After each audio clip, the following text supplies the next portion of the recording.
नमस्कार, मी विजय साळवी. तुमचा हक्काचा प्राईम टाइम शो 0 ओव्हरमध्ये मंडळी आपलं सर्वांचं स्वागत. मंडळी, महाराष्ट्राच्या विधिमंडळाच्या हिवाळी अधिवेशनाची एकीकडे सांगता होत असताना दुसरीकडे राज्याच्या प्रमुख शहरांमध्ये गुन्हेगारीत लक्षणीय वाढ होताना दिसते. खरं तर गुन्ह्यांमध्ये वाढ होत असतानाच कारवाईचा दणकाही सुरू आहे. त्याची आकडेवारी खुद्द मुख्यमंत्री देवेंद्र फडणवीसांनी विधिमंडळात सभागृहासमोर मांडली. अगदी गेल्या 10 दिवसांमधल्या घटना पाहिल्या ना, तर त्याची सुरुवात होते बीडच्या मसाजोगच्या सरपंचांच्या हत्येनं. तिथपासून अगदी आज संध्याकाळी मुंबईत मराठी विरुद्ध बिहारी अशा झालेल्या संघर्षाचाही यात समावेश होतो. याच घटनांमध्ये हत्याकांड आहे, हिंसक मारहाण आहे, प्रेम प्रकरणातून हत्या आहे, राजकीय कार्यालयांची तोडफोड आहे, 2 गटांमध्ये तुंबळ हाणामारी आहे, गावगुंडांची दहशत आहे आणि महिलेचा विनयभंगही आहे. आणि सगळ्यात महत्त्वाचं म्हणजे याच घटनांवरून महाराष्ट्रातलं राजकारण सध्या तापलंय. मंडळी, घटना तरी किती सांगायच्या, कारण जितक्या घटना सांगू ना तितक्या त्याच कमीच पडतील. पण त्यासोबतच एक गोष्ट मात्र विश्वासानं सांगायला हवी, ती म्हणजे या सगळ्या घडामोडी होत असतानाच पोलिसांनीही धडक कारवाया सुरू केल्या आहेत. आणि याच पार्श्वभूमीवर दस्तूरखुद्द मुख्यमंत्री देवेंद्र फडणवीसांनीच सगळ्यात मोठा इशारा दिलाय. आपण आधी तो पाहूया. मुंबई आणि महाराष्ट्र हा मराठी माणसाचाच होता, मराठी माणसाचाच आहे आणि मराठी माणसाचाच राहील. कधी कधी काही नमुने चुकीचं वक्तव्य करतात, माज आणल्यासारखं करतात. अशा माजोरड्यांचा माज उतरवल्याशिवाय आम्ही राहणार नाही.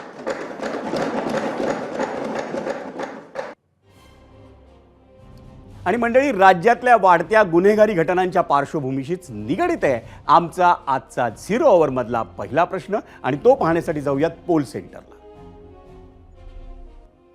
आजचा प्रश्न: महाराष्ट्रातील शांतता भंग करणाऱ्यांचा माज उतरवला जाईल. मुख्यमंत्री देवेंद्र फडणवीसांच्या दाव्यानं गुन्हेगारीला आळा बसेल? होय आणि नाही असे 2 पर्याय या प्रश्नावर आम्ही आपल्याला दिलेले होते. आणि मंडळी, आता सुरुवात करूया राज्याच्या राजधानीतून, आपल्या मुंबईतून.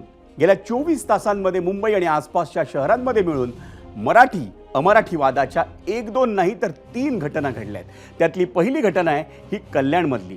या घटनेमुळेच महाराष्ट्राची राजधानी असलेल्या मुंबई आणि आसपासच्या परिसरात मराठी माणूस सुरक्षित नाही आहे का असा प्रश्न निर्माण होतोय. कारण कल्याणच्या एका उच्चभ्रू सोसायटीत एका मराठी कुटुंबाला अमराठी व्यक्तीनं गुंडांकडून बेदम मारहाण केली आहे. कारण काय, तर केवळ धूप लावण्यांवरून 2 महिलांचा वाद झाला आणि तो वाद सोडवण्यासाठी गेलेल्या देशमुख कुटुंबातील काही सदस्यांना आरोपी अखिलेश शुक्लानं जीवघेणी मारहाण केली. एवढंच नाही तर मारहाण करताना त्यानं मराठी माणसांविषयी अतिशय संतापजनक उद्गार काढलेत. मांस मच्छी खाणारे तुम्ही मराठी लोक घाणेरडे आहात. तुमच्यासारखे लोक मी झाडू मारायला ठेवतो. माझं कुणी काहीही करू शकणार नाही अशी संतापजनक शेरेबाजी ही शुक्लानं केली आहे. पण हे प्रकरण इथंच संपत नाही. आम्ही तक्रार देण्यासाठी गेल्यावर पोलिसांनी आम्हाला 5 तास बसवून ठेवलं आणि त्यानंतरही अतिशय किरकोळ गुन्हे दाखल केले असा आरोप देशमुख कुटुंबियांनी केलाय. या आरोपात तथ्य आहे असं वाटण्यास जागा आहे, कारण घटना 2 दिवसांपूर्वीची असूनही पोलिसांनी अटक सत्र आज दुपारी सुरू केलं. दुपारी 4च्या सुमाराला अखिलेश शुक्लानं पोलिसांसमोर आत्मसमर्पण केल्याची माहिती आहे. मंडळी, या प्रकरणाचे पडसाद अर्थातच नागपूरमध्ये सुरू असलेल्या हिवाळी अधिवेशनावरही उमटले. सर्वपक्षीय आमदारांनी या घटनेकडे लक्ष वेधलं आणि त्यानंतर मुख्यमंत्री देवेंद्र फडणवीस यांनी या घटनेबाबत सविस्तर निवेदन केलं. माजोरड्यांचा माज उतरवल्याशिवाय राहणार नाही. MTDCच्या सेवेत असलेला आरोपी शुक्लाला निलंबित करण्यात आलंय अशी माहिती फडणवीसांनी सभागृहाला दिली. हा अखिलेश शुक्ला MTDCचा कर्मचारी आहे. त्याच्यावर FIR नोंद झालेला आहे. खडक पत्नीवरी, दोघांवरी आहे. त्याची कॉपी आहे माझ्याकडे. खडकपाडा पोलीस स्टेशनमध्ये दाखल करण्यात आलाय. त्याला तात्काळ निलंबित करण्याची कारवाई या ठिकाणी करण्यात येते आहे. आणि कल्याणच्या मारहाणीच्या घटनेतला आरोपी अखिलेश शुक्लाला पोलिसांनी VIP ट्रीटमेंट दिली आणि आमच्याकडे सपशेल दुर्लक्ष केला असा आरोप या मारहाणीत जखमी झालेल्या अभिजित देशमुख यांनी केलाय. नंतर त्यांचा ज्यावेळी वाद चालला होता त्यावेळी ते बोलले की तुम लोग मराठी ऐसा लोग हो, गंदे लोग हो, मच्छी खाते हो, मटन खाते हो, तुम लोग यहाँ पे कैसे आते हो. त्यावेळी भरपूर वादावादी झाली. त्यावेळी बोलले की भाई तुमचा मॅटर आहे, तुम्ही दोघं सुलझा, मराठी माणसं नाव घेऊ नका. माझे सहकारी मित्र, माझे भाऊ वगैरे सगळे गेले होते. पहाटे 5 वाजेपर्यंत त्यांना बसून ठेवलं, गुन्हा दाखल नाही केला. लांडगे साहेबांनी त्याला एकदम व्हीआयपी ट्रीटमेंट दिली. त्यांनी सगळं पोलीस स्टेशन मॅनेज केले. त्यांना लांडगे साहेबांना रिक्वेस्ट करत होतो की गुन्हा नोंद करा, खून झाला. शर्ट त्यांना दाखवला रक्ताने भरलेला, पण नाही. पण शुक्लाला वेगळी ट्रीटमेंट होती, आम्हाला वेगळी ट्रीटमेंट होती. आणि आरोपी अखिलेश शुक्लानं हा भाषेचा वाद नसल्याचा दावा केला. पण ऐकतो तो काय म्हणतो. देशमुख फॅमिली आली. हे धीरज देशमुख आणि त्याचे लहान भाऊ हे येऊन माझी बायकोला खूप गालीगलोच हे करून ते सुरुवात केली आणि जोराजोराने दरवाजाला आपटू लागले आणि माझी बायकोची केस त्यांनी खेचून तिला एक झापड पण दिला. आणि त्याच्यानंतर मी हे सोडायला प्रयत्न केला आणि त्यांनी मला पण खूप शिवीगाळ केली. आणि त्याच्यानंतर हे लोक असा हे विषय जे आहेत हे दुसऱ्या बाजूनी करून हे व्हिडिओ व्हायरल करत आहेत. हा सारा प्रकार कल्याणमध्ये घडला. आता आपण कल्याणपासून थोडं मुंबईच्या दिशेने येऊयात आणि वाटेत असलेल्या ठाण्यात तिथं एका महिला रिक्षा चालकाला परप्रांतीयानं मारहाण केली. त्याचं झालं असं की विवियाना मॉल परिसरात रिक्षांना विशेष लेन असते, जिथं मॉलमधून ग्राहक बाहेर पडतात आणि रिक्षा घेतात. हे बहुतेक ठाणेकरांना मुंबईकरांना ठाऊक आहे, पण प्रत्येकाला घटना समजावी म्हणून सांगतोय. विवियाना मॉलच्या त्याच रिक्षा लेनमधल्या एका मराठी महिला रिक्षा चालकानं एक भाडं नाकारलं. त्यावर त्यांनी आपल्या रिक्षामध्ये गॅस कमी असल्याचं कारणही दिलं, पण त्यावेळी भाडं का नाकारलं म्हणून तिथं असलेल्या सुरक्षा रक्षकानं त्यांच्याशी हुज्जत घातली. दोघांमध्ये सुरू असलेली शाब्दिक बाचाबाची इतकी वाढली की महिला रिक्षा चालकानं त्याच्या कानशिलात लगावी. त्यावर सुरक्षा रक्षकानंही मारहाण सुरू केलं आणि त्यानं महिला रिक्षा चालकाला इतकं मारलं की तिचं नाक फुटलं. त्यानंतर या प्रकरणात मनसेची एंट्री झाली आणि मनसे कार्यकर्त्यांकडून परप्रांतीय सुरक्षा रक्षकाला चोप मिळाला. सॉरी बोल दीजिए.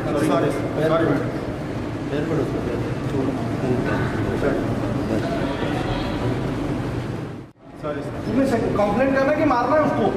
इससे नाक से खून आने तक तूने उसको मारा. सॉरी बोल दीजिए. सॉरी मंडळी, मुंबई महानगर परिसरातून आता जाऊयात नागपुरात. नागपूरमध्ये तर माणुसकीला काळीमा फासणारी एक घटना घडली. पेट्रोल पंपावर झालेल्या किरकोळ वादानंतर टवाळखोर तरुणांच्या जमावानं तो पेट्रोल पंप चालवणाऱ्या 44 वर्षांच्या महिलेला आपल्या पाया पडून माफी मागायला लावली. एवढंच नाही तर त्या टोळक्यातल्या काही तरुणांनी त्या घटनेचा व्हिडिओही काढून तो व्हायरल केला. हा सारा प्रकार पोलिसांच्या लक्षात आल्यावर त्यांनी तात्काळ गुन्हा दाखल करून तिघांना अटक केली. 18 डिसेंबरला रात्री 10 वाजता नागपूर हिंगणा रोडवरील इलेक्ट्रिक झोन चौकातील एका पेट्रोल पंपावर ही घटना घडली. काही तरुण तिथे विनाकारण घुटमळत होते. पेट्रोल पंप चालवणाऱ्या महिलेच्या ते लक्षात आलं आणि तिनं त्यांना हटकलं. त्यावरून हे तरुण त्या महिलेशी वाद घालू लागले. त्यांनी तिला धक्काबुक्की केली. काही वेळाने हे तरुण अन्य काही गुंड प्रवृत्तीच्या तरुणांना घेऊन तिथं आले आणि त्यांनी राडा सुरू केला.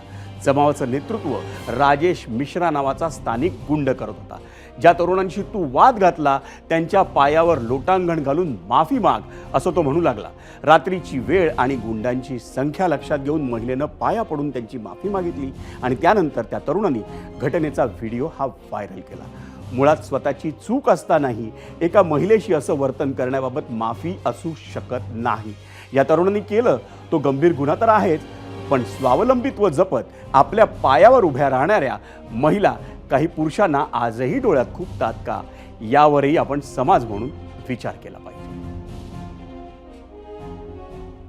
त्यांनी 7-8 जणांना इथे घेऊन आला आणि मग मला माफी मागायला लावली आणि माझा व्हिडिओ काढून व्हायरल केला.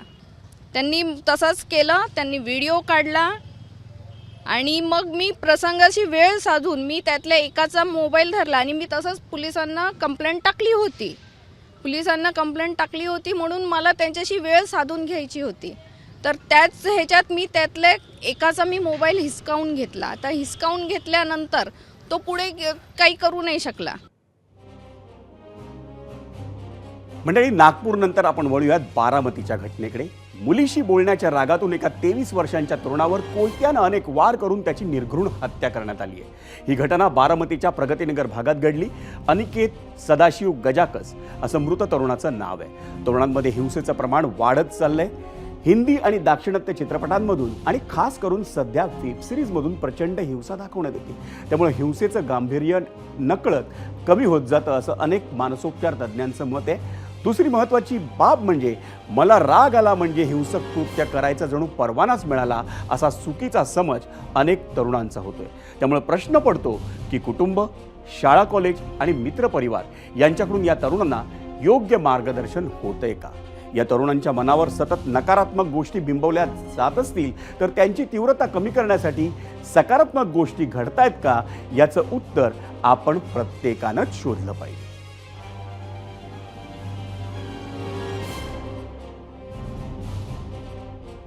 मंडळी, आज खरं तर या बातम्या तुमच्यापर्यंत पोहोचवत असताना आम्हालाही वेदना होत आहे की राज्यात नेमकं काय सुरू आहे. आणि म्हणूनच मुख्यमंत्री देवेंद्र फडणवीसांनी दिलेलं कायदा आणि सुव्यवस्थेचं आश्वासन जास्त महत्त्वाचं वाटतं.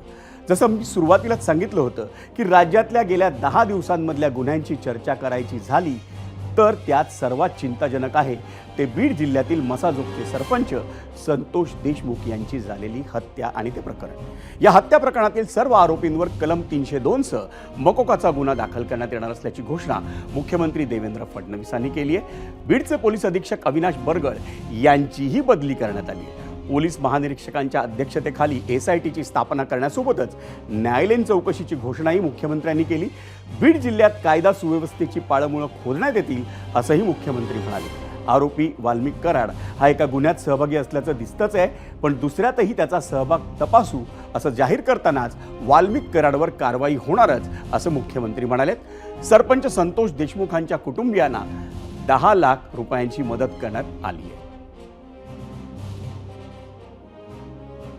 या बीड जिल्ह्यामध्ये अशा प्रकारच्या क्रिमिनल ऍक्टिव्हिटी करणारे जे कोणी असतील यांची पाळंमुळं आम्ही खणून काढू.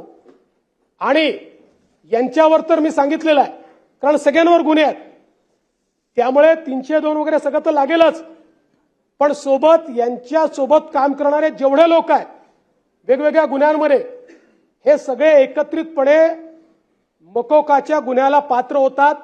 त्यामुळे यांच्यावर मकोका देखील या ठिकाणी लावण्यात येईल. हा जो काही गुन्हा घडलाय याचा मास्टर माइंड कोणीही असला तरी त्याच्यावर कारवाई केलीच जाईल. आपण वारंवार वाल्मिक कराडचं नाव घेतलं म्हणून नाव घेऊन सांगतो की या गुन्ह्यामध्ये, एका गुन्ह्यात तर त्याचा पुरावा दिसतोच आहे, त्याच्यावर कारवाई होणारच आहे, पण याही गुन्ह्यामध्ये जर वाल्मिक कराड बद्दलचे पुरावे असतील तर तो कोण आहे, कुठल्या पक्षाचा आहे, कोणाकोणासोबत फोटो आहे, सगळ्यांसोबतच आहे. आमच्यासोबत आहे, यांच्यासोबत आहे, पवार साहेबांसोबत आहे, सगळ्यांसोबत आहे.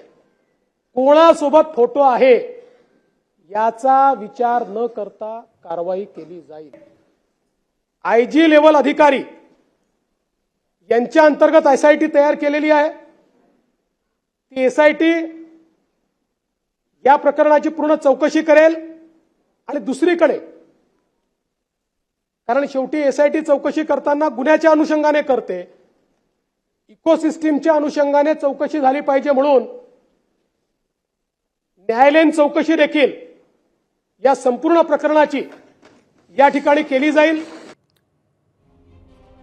मुख्यमंत्री देवेंद्र फडणवीसांनी कारवाईची ग्वाही दिली तर तिकडे सरपंच संतोष देशमुख यांच्या कुटुंबानं एक मागणी केली. आपण तीही पाहूया. म्हणजे कुणाला सस्पेंड केलं, कुणाला काय केलं, माझं जे पहिल्या दिवशीपासूनचा जे शब्द आहे, मी समाधान एकाच गोष्टीवर होईल की माझा भाऊ तर गेला आहे. मला ज्या दिवशी माझ्या भावाला मी, माझं कुटुंब, गाव आणि सर्व जाती धर्मातील लोक ज्यावेळेस न्याय देतील त्यावेळेस मी समाधानी असेल. त्याच्याशिवाय मला कुठलंच समाधान लागणार नाही.